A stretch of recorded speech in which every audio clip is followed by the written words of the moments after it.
if I actually get this. So yeah, actually you do need to do this. So yeah, this is a little invitation to scan. It'll just take you to a very quick web page, and what it's doing is collecting where you came from, the mode of transport, and basically how much carbon you're emitting to come and talk with me about sustainability. So it's one way that I try and be conscious of when I'm doing talks, and basically this is a precursor or a dry run through for me delivering this talk next week in Las Vegas. So clearly, not hypocritical of me to fly halfway around the world to the city of sin to talk about being ethical in tech. So let's see what the difference is between the carbon emissions today and the carbon emissions when it's next week. So that's the title of my talk, Being Ethical in Tech, Sustainability Tips for Work and Life. And kind of obviously to try and build trust with you all. Like, why should you listen to me about these things? I've got a little bit of a journey here to go through just to kind of give you a bit of my background. So this is a scale of my happiness and sadness over the last about 18 months. So this is my little journey. I used to be the head of cloud computing at the UK Home Office. So round about then, back in April 21, I was working on loads of different things. We look after £35 million worth of AWS spend. I signed a contract with AWS for about £130 million, responsible for our strategy, FinOps, optimization, and kind of all of the governance around kind of service control policies that we were just talking about earlier. I looked after that for the Home Office. But I was in that role and I was getting pretty burnt out. It was one of those things where I didn't really feel like I was doing anything that I cared about in other than, just making tech a little bit better. And there was only so many times when I could say, well, I just work in IT. I'm not actually responsible for any of the shit that's going on. Obviously, neutral civil servant, but still, Rwanda and all of the other things have happened since then. So this was in the summer. I listened to a podcast called Burnout is Not a Sign of Weakness. And that was really a catalyst to realize the problem wasn't me. It was the organization and the area that I was working in, and I needed to make a change. So this is when I quit my job in September of that year, and I basically handed my notice in. Didn't have anything lined up when I handed my notice in, but thought I'd figure it out. So a bit of a stressful time, made that leap of faith. And then this was reInvent last year. So I went to reInvent last year. Kind of for the first time, I was able to actually go, because the Home Office thought it was a bit weird that civil servants were going on a jolly halfway around the world to talk about cloud computing. So up until I left, I couldn't really do it myself. And it was at that conference, somebody just asked me a question and they were like, what do you want to do with your life? And I was like, I've just told you I'm starting a business and I've just quit my job. Like, what do you mean? What am I doing with my life? But it really made me think about what do I care about? And, after loads of doom scrolling on Twitter and looking at stuff online, it was like, okay, climate change is something I actually care about. So I want to do something about it. April this year, I released a podcast called Public Cloud for Public Good. So we just come to episode 15 now and really started this journey of really getting into sustainability. Obviously, I'd come from a FinOps background, looking at optimization and efficiencies anyway, but this podcast has been a great journey. And here I am now in sort of November, doing this talk and getting ready to talk at reInvent, and clearly just noticed an error on my slide. Oh well, good job I'm doing it today. But this is my journey, and kind of the undeniable fact is, over the last year, I think we've all come to some realizations of, we had the floods in Pakistan, 33 million people were displaced. We've had heat waves all over the summer, all around the world, from kind of the biggest drought we've ever seen in China and drying up a lot of rivers there to Seattle. The people who work on AWS in the sort of headquarters all dealing with heat waves in the Pacific Northwest. And obviously us in the UK hitting 40 degrees. So, more than ever, it's really time to start caring about this, sustainability when it comes to cloud computing. So that's my journey. So, or my mission, I'm on a mission to get more people talking about cloud sustainability and the real world impact of technology.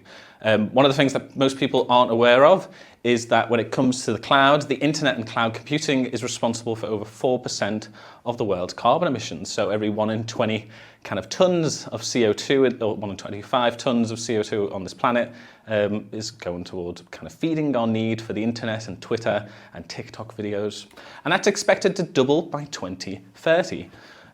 So you can think about that figure now, 4%, that could be going up to 8, 10, 20% of the world's carbon emissions just to service our online digital needs, and you can probably understand that because we're looking at stuff like machine learning on the rise, the metaverse, all these other things where we're saying, use more cloud, go faster, do more things. I don't know if anyone's aware, or I guess anyone know this, what percent the airline industry is when it comes to carbon emissions? Anyone got any guesses at the back?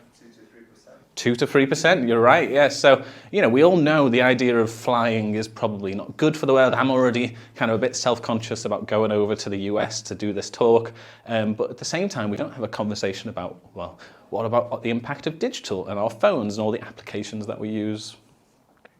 So there's more to cloud than just burning carbon to make money. I wish more people would kind of think a bit wider than just it makes money. It's a SaaS service. I'm going to build the next new thing. And one of the ways that I've been sort of looking at this is something that was released recently, a kind of open license, is this digital tech industry donut flower. Might be a little bit small to see, but I'll just cover a few different points. Around the outside, we have these 9 planetary boundaries of ocean acidification, climate change, chemical pollution and the rest that basically limits we can't go past. If we really damage our ecosystems in these ways, there's kind of not much we can do about it. And then inside is sort of the 12 societal needs that we need to provide a fair and equitable society. And this is the sort of thing, when it comes to cloud computing, we need to start thinking a bit more. Rather than just how much money I'm spending on cloud providers, what is the CO2 for the energy that's going into these data centers? There's other impacts as well. And I'll get onto them for cloud. But yeah, for example, if you're building an application and it has an impact to give people more access to housing, then that's a really great thing to say, yeah, this is technology that the world needs.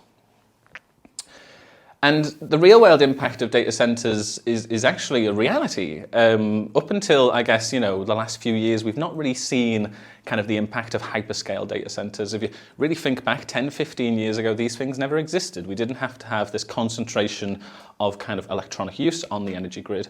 There's actually no real figures that exist for the amount of energy that is consumed by a single data center. Estimates put it somewhere between 250 megawatts a year, which a comparable other industry, which you think is quite energy intensive, is the steel industry. So to be able to make steel, that's about 80 megawatts. So these data centers are 3 times more kind of energy intensive in that place than even steel industry and factories like that.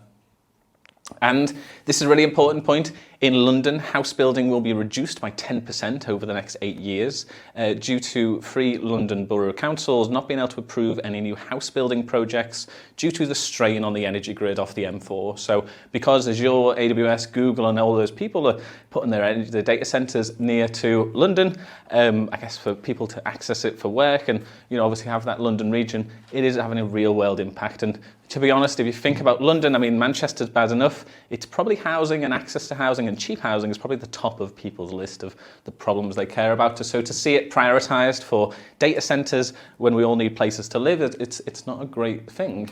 Not only that, but if we look at Ireland, which is a sort of very small country and population about 4 million people. 4 people, yeah, great.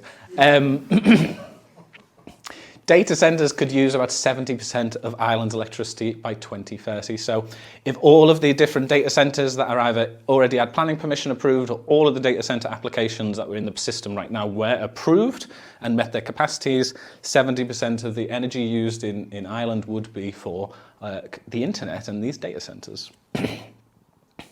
Obviously, that's the sort of thing where, is this really sustainable? Like if we say the cloud is greener, it's much more efficient, you should migrate all your services to it, is actually more sustainable at this global scale.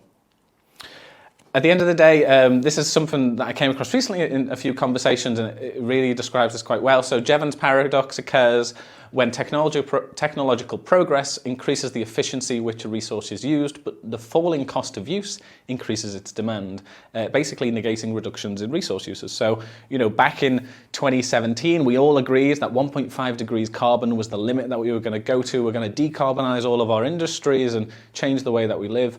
But the cloud's been on the rise ever since. The kind of emissions from AWS and Amazon, unfortunately, they don't publish these emissions separately, but the impact of Amazon on the world is about 74 million metric tons of CO2 a year, which is much more than kind of what Canada produces and some large countries in terms of carbon impact on the world.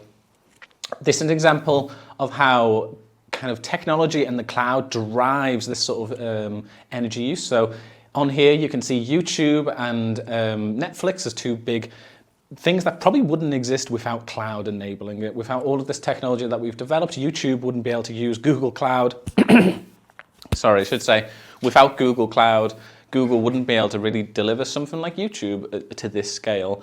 And also this is important, if you look here under ETH, that's Ethereum Proof of Work, before they did their big code merge, the merge recently to move with Proof of Stake, they were using about 112 terawatt hours of electricity, and the majority of that was hosted on the cloud. So all of these cloud providers touting all of their sustainability metrics, basically they enable loads of different kind of probably not beneficial uses of technology. I don't know if anyone in this room can really point to the kind of use cases of crypto and Bitcoin other than kind of generating wealth, but they really have a real impact on the world. And yeah, you can kind of see gold mining being very close to Bitcoin alone, though Bitcoin isn't as cloud focused. So if cloud, those are these risks in the cloud, the impacts of cloud, if all these things are a problem, how can you make sure you use the cloud in a more ethical way? This was a much more polite slide than I was able to get approved by Amazon, but yeah, I can't remember what I was trying to say now. It's like, but yeah, this is the polite version, I guess, of what I'm trying to say, is how can you be more ethical? So there's 3 different things that you can do looking at this. You can defend, you can say where you are in tech now, continue to do your job and defend the status quo. You can just carry on. These are the options that are available to you. The other thing is you could escape. You could say, that's it, I'm done, I regret we ever taught sand how to think. I'm going to quit my job and start a farm. And that's honestly an ethical option. You could get out of here and do something different, or you can join me on the attack and really start thinking about this and making a difference, because at the end of the day, there's only a I looked at figures the other day, came out in a news article, there's only about, was it like 200 million developers or something really small in terms of the number of developers that exist in this world, and the amount of impact we have. Look at Twitter collapsing. Like, you know, the 8,000 people who ran Twitter had a massive impact on the world, and now Elon Musk is going to have an even worse one. But you know, at the end of the day, as people who work in technology, we have a very big, oversized impact on the stuff that we deliver and the products and services that we work on. So conscious of this myself, I obviously run several websites and use AWS.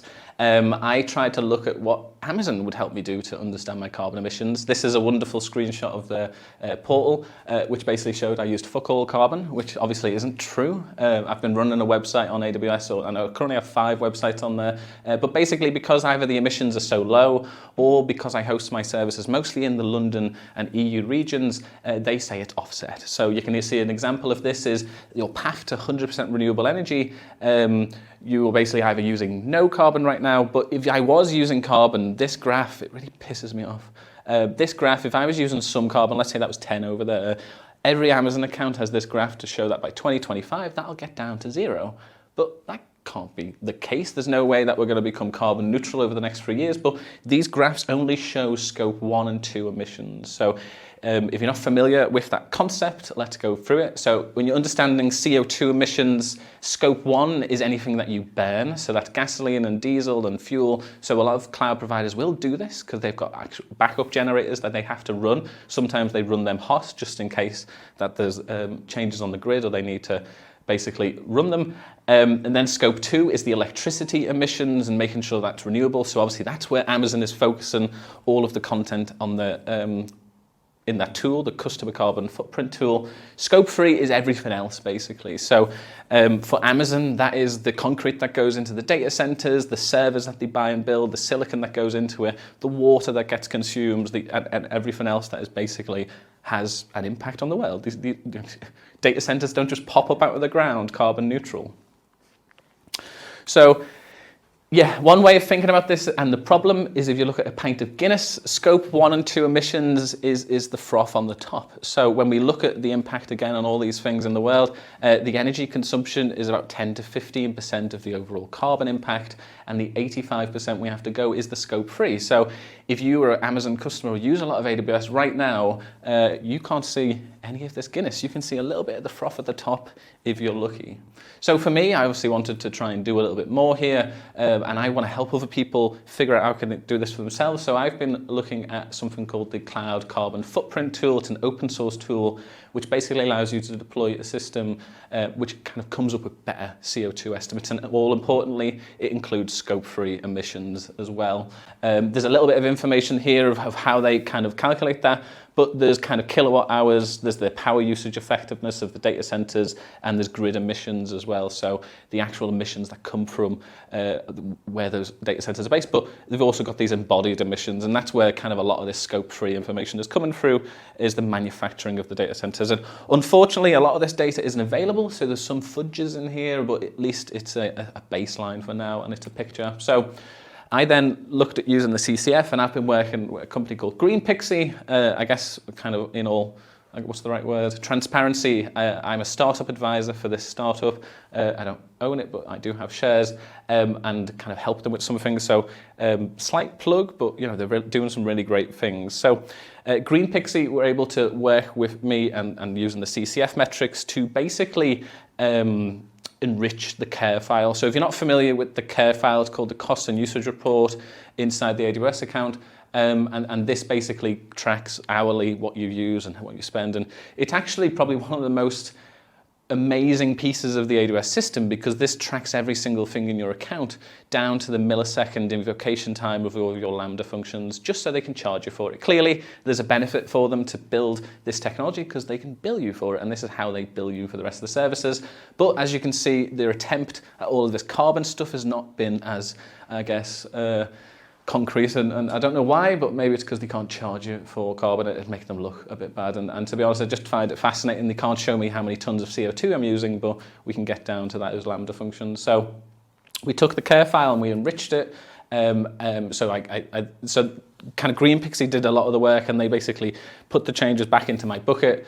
We then set up a crawler to put it into using Glue to put it into Athena, and I was able to run some SQL queries on there, and that basically showed to me a couple of these different things. So this is split by account, but the big red bar is scope-free emissions. So I actually did have some emissions this time. I have a very small business and just only do a couple of things on my website, but the tons of CO2 is 0.23 tons of CO2 there.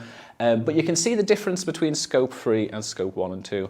The estimates from CCF basically show about a 20 times difference. So if you were an organization right now only looking at your AWS Cloud Console and it was already not showing you much anyway, there's not much you can do about it, and that isn't very useful. But by being able to sort of look at these figures and see that bigger scale, at least you have something to work with. And then the other thing we're able to do, and again, very small accounts, so these ones aren't showing any CO2, but most of my usage is up here in the compute memory body, so that's the compute, the EC2s that are running.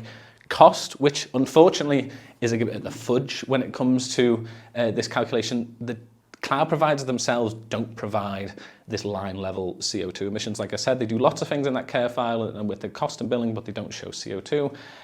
So cost is basically a way of turning services that we can't really estimate what it is actually doing under the hood, because it's a managed service. So it could be something, I'm just trying to think of a managed service, so I can't off the top of my head. But yeah, Security Hub Manager and all these other things that are managed services, all we get from Amazon is a cost line item. So basically what the tool does is turn that cost into carbon intensity. So it looks at like kind of, Amazon did 74 million metric tons, they made X amount of money. Here's a little bit of a fudge to get some more CO2. But the important thing is it gives you something to work with. And, we've talked in the last talk a bit like culture and getting people to care about these problems. I've worked in FinOps and getting people to really consider the impacts of technology from that point. There's only so far you can go to say to someone, hey, be more efficient to make me more money or make your organization more money. But, this is a little bit different, as you can say, be more efficient to reduce your CO2 emissions, to help save the planet, to reduce the impact our organization has on the world. And this is just one way that I've looked at doing that. Some other things that you can look at. Oh, man, no mistake. So there's some other organizations that are out there who can help with this. Let me just quickly, what's going on? Anyway, doesn't matter. So the Green Software Foundation, they're working on some open source projects at the moment. One of the things that they've got, which is quite interesting, is this carbon aware SDK. So it allows you to basically move your workloads around different regions and areas of the world dependent on whether it is more sustainable to run it there or somewhere else. So that might be sort of the carbon intensity of the grid is different due to solar or renewable energy in that region. The SDIA, the Sustainable Digital Infrastructure Alliance, are an organisation based out of the Netherlands who are doing lots of great work to try and think about this end-to-end scope-free emissions in data centres and supporting kind of a lot of the kind of SMEs and other cloud providers that are the hyperscalers, but it's a great industry group. There's the FinOps Foundation. If you're not already aware, obviously they look at FinOps and financial operations, but they are now moving into sustainability and green ops, or whatever the new bloody term's going to be. I think we've gone through like 5 already. I think susops is my favourite. It sounds a bit like suspicious, and yeah, maybe we should start being more suspicious of the cloud.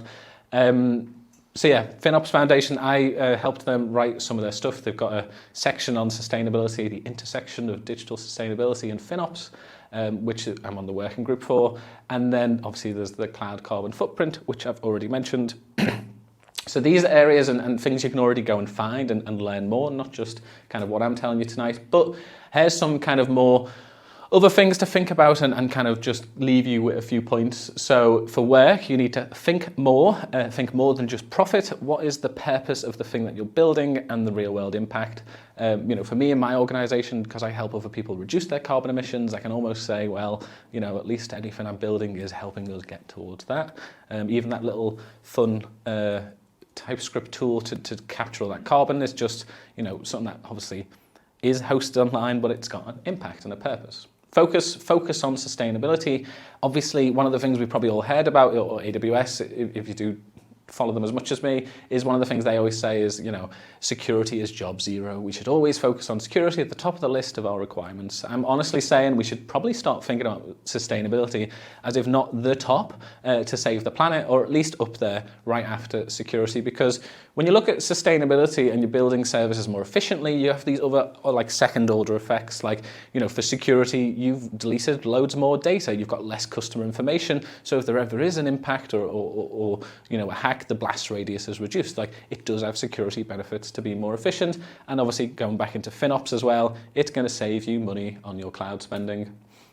And then vote, hopefully, for one day, politicians who are going to get us out of this crisis. But for now, we can vote with our cloud providers. So make sure that you are using sustainable services or services that are more sustainable. Obviously, we talked about serverless, but there are other managed services and even got cloud providers themselves. So I know a lot of us in here might already work for an organization with a cloud strategy in place, but there are other options out there. So like Google Cloud have kind of been a bit of ahead in some of the ways they help you understand your carbon emissions. So if you use Google Cloud as a consumer, they have little green leaf icons inside the console for help you make decisions to be more sustainable, which is always fun. And then Azure, they've got the best and kind of most clear reporting when it comes to carbon. Azure actually show you your scope-free emissions inside the console. But yeah, AWS needs to catch up. But yeah, vote with your money. And the other thing to say as well is if you do use services from cloud providers, hopefully you do, we're at the AWS meetup, and AWS, one of the things, if you're not familiar with, is they have something, I can remember the name of it now, is called the product feature request process. So if you've never spoken to, or you don't have a direct account manager at AWS, one of the things you might not be aware of, it's always is that this product feature request system allows you to put in a request for a service that you use, and it will literally go on a backlog or a spreadsheet, or however they manage it internally, as a request from a customer. So they actually do use this to prioritize what they build. If you speak to your account manager, if you raise a support ticket, if you say, go back home after this and look at your customer carbon footprint calculator and say, hey, this is a piece of shit, can we make it better? I need to see this information, this is missing, like, can we do this? Then yeah, that does go somewhere, and it hopefully will be used. So that's one thing I'm trying to get on the bandwagon, is if you can go back, or at least speak to the people who can in your organization to go and submit some product feature requests. for things that need to be more sustainable. The CCF definitely needs to be better, but you might have some other things in your mind of stuff you've had in the past, but definitely go out and raise those tickets. And then finally, as the last part of the talk is, it's not all doom and gloom. Obviously, I've been talking about a lot of different things, from the carbon emissions to how working in tech is difficult, but one of the things that's been really helping me is just some kind of facts to ground me and bring me back to kind of some of these problems that we're dealing with. Honestly, climate change is something I think about more often than not, even when I am trying to distract myself. But spending time with my friends and family has basically been the thing that, okay, even if everything else is going wrong, at least, you know, I'm focusing on having these important relationships, and, you know, that keeps me grounded. Talk to others and work with others. So the only way we're ever going to solve climate change is by working together. So join a community to fight climate change. There's a great Slack community called climateaction.tech. So that's the sort of place where you can go and find other like-minded people who are working in tech to solve some of these problems, and then do what you can outside of work as well. So one of the things for me is I'm a content creator. Obviously, I come and do talks like this and make videos online, and I have loads of gigabytes of sort of recordings and stuff that I've edited that I've kind of got stored on the cloud and everywhere else. And honestly, what I would say in some ways is videos, if you've got anything on iCloud or in sort of saved folders or elsewhere, is go back and delete them. You know, every single gigabyte of information you store in the cloud does add up. It is one of the things we need to think about is, you know, we're going to make changes in the rest of our lives as we go towards kind of fighting climate change, whether that's driving electric cars or eating less meat. But yeah, at some point, I think people in the UK and the West have got to come to the reality that in terms of using our digital services, we're going to have to do things slightly differently at some point in the future. 2.7 billion people on this planet have never used the internet, and we all kind of, you know, use it every day for everything that we do. And, you know, is that sustainable if we can't even provide internet services right now for that many people, and we're already overspending our carbon and budget and our emissions? So things will change. And the final sort of quote to leave you with is, sustainability is a political choice, not a technical one. It's not a question of whether we can be sustainable or whether we choose to be. So, you know, for me, a kind of question to everyone in this room is, you know, oh God, I need to have changed these slides a little bit, but I'll come to this in a bit. You know, are you ready to take action and kind of get involved and do something differently? I run a podcast, so I talk about this every 2 weeks on a wonderful 1-hour interview form podcast. I'm involved in climate action tech. So if you do scan this, again, another little scan, I can send you more information afterwards of things that you can do and links to all the things I've talked about, and obviously these slides as well. So thank you so much. I really enjoyed it. And just to kind of cover off how much CO2 we've wasted, let's have a look. My last talk, we hit 42 tons of CO2, which was much bigger than I expected. It was in London, and we'd had people fly in from India and Japan and New York, and I was like, holy, what the f-? It was actually a really small conference as well, about 200 people. So let's have a little look.